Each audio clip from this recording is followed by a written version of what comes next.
Tiap-tiap petang saya main badminton. Kira saya bersenam lah tu kan. Korang rasa bersenam ataupun itu adalah bersukan? Kalau korang dah ready, jom. Hai, nama saya Fadli. Kepada korang yang baru je terjumpa channel saya banyak cerita pasal fitness dan juga pasal martial art. Untuk video lepas, saya ada cerita berkenaan dengan pil kurus. Video tu saya ada letakkan link dia dekat atas sini.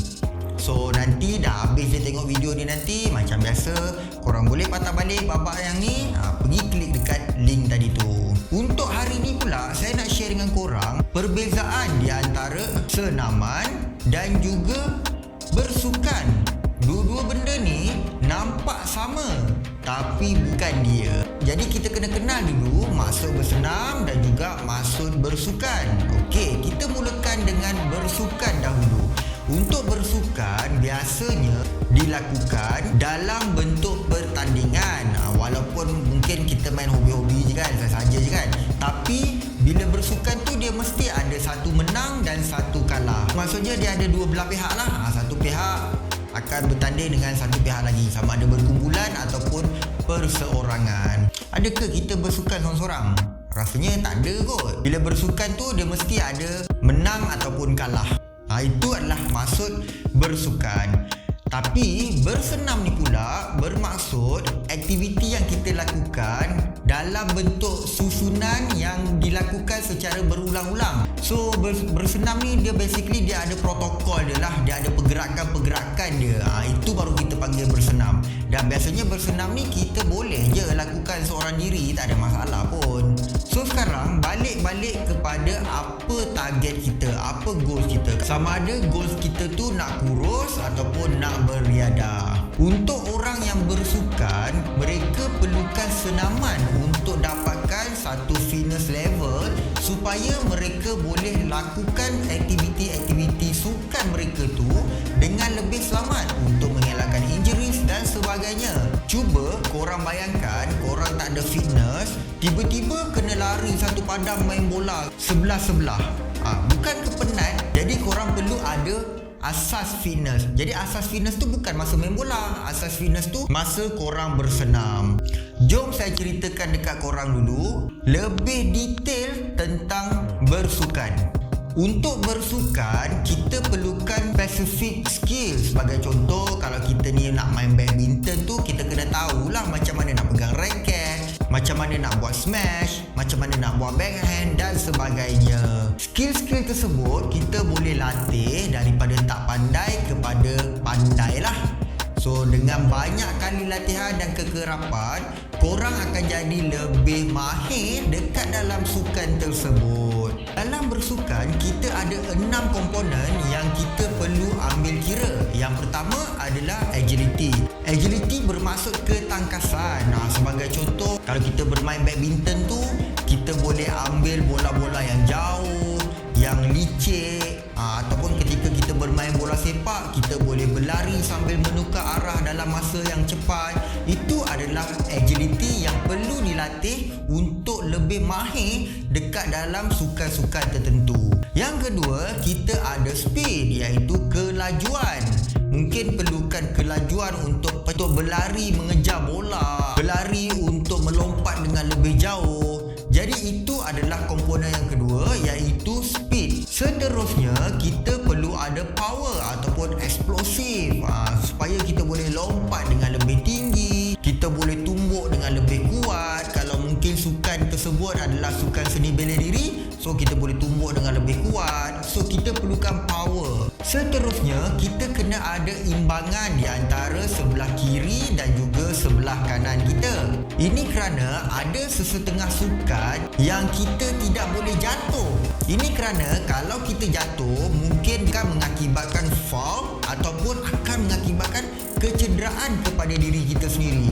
Jadi sebagai contohnya, kalau selepas satu lompatan tu, bila kita landing, kita kena berada di posisi yang asal. So untuk mengimbangkan badan kita supaya kita tidak jatuh ke lantai lah. Kelima pula adalah reaction. Reaction ni macam mana kita bertindak balas dekat sesuatu situasi. Sebagai contohnya, dekat dalam sukan seni bela diri, kalau orang tumbuk, apa kita nak buat? Kalau orang tendang, apa kita nak buat? Macam mana kita berfikir ketika kita berada dekat dalam suasana yang sebenar? Dan yang terakhir sekali adalah koordinasi di antara upper body dan juga lower body. Koordinasi bermaksud pergerakan di antara tangan dan kaki yang balance, yang sesuai dengan sukan-sukan tertentu. So maksudnya seorang atlet yang bagus, mereka boleh menggunakan tangan dan kaki dalam kadar yang serentak lah. Jadi segala komponen-komponen ni adalah komponen-komponen yang perlu ada dekat dalam diri seseorang atlet yang aktif bersukan. Walau bagaimanapun, untuk kita improve dekat dalam 6 komponen ni, kita ada senaman-senaman yang kita kena buat.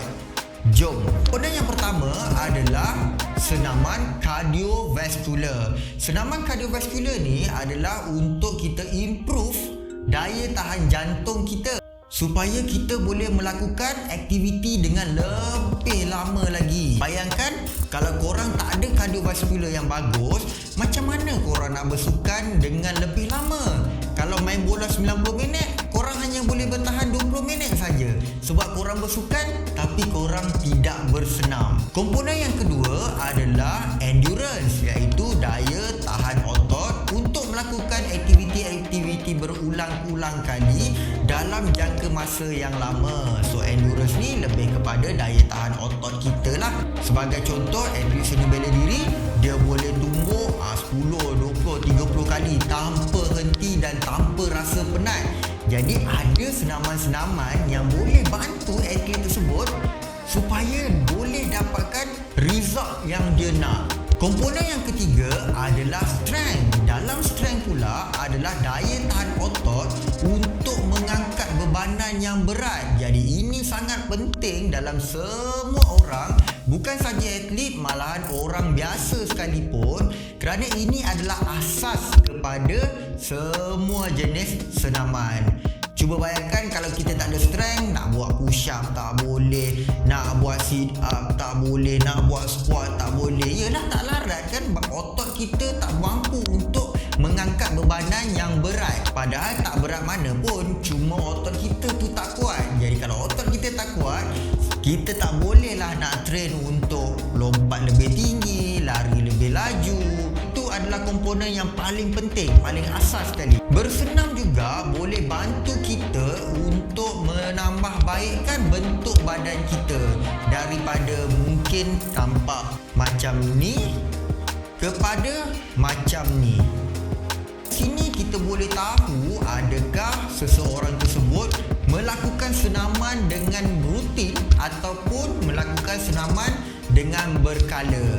Dan yang terakhir sekali adalah flexibility ataupun daya regangan. Ini sangat penting bagi mengelakkan kecederaan. Bila kita mempunyai flexibility yang bagus, banyak latihan-latihan yang kita boleh lakukan secara teknik dan form yang bagus. Dengan adanya flexibility yang bagus, boleh mengelakkan kecederaan-kecederaan ketika dalam bersukan ataupun ketika dalam senaman. Ramai di antara kita ni yang tak ambil berat pasal flexibility, dan akhirnya bila berlaku pergerakan yang cepat, maka berlakulah kecederaan terhadap otot-otot yang kurang fleksibel. Jadi itu adalah perbezaan di antara senaman dan juga bersukan. Kesimpulannya dekat sini, setiap orang yang ingin bersukan, mereka perlu lakukan senaman yang betul supaya mereka boleh bersukan dengan lebih selamat. Bukan saja daripada segi injuries, malahan dari segi kepuasan bermain juga. Tak adalah korang main 10 minit dah penat. Kalau sparring tu boleh sparring 20 round lah orang kata kan. Bersenam ni adalah untuk cergaskan badan kita, manakala bersukan perlukan kecergasan. So korang kena faham dua perbezaan ni. Untuk video yang akan datang, saya akan ceritakan beberapa jenis senaman yang membakar lebih banyak lemak compare dengan senaman yang lain. So korang kena subscribe Fadli channel dan tekan butang notification supaya bila saya upload saja video tersebut, korang tak tak terlepas menjadi orang pertama yang tonton video tersebut. Kalau korang rasa video saya bermanfaat, dekat sini ada 2 lagi video yang boleh bantu korang untuk proses penurunan berat badan korang. Okay?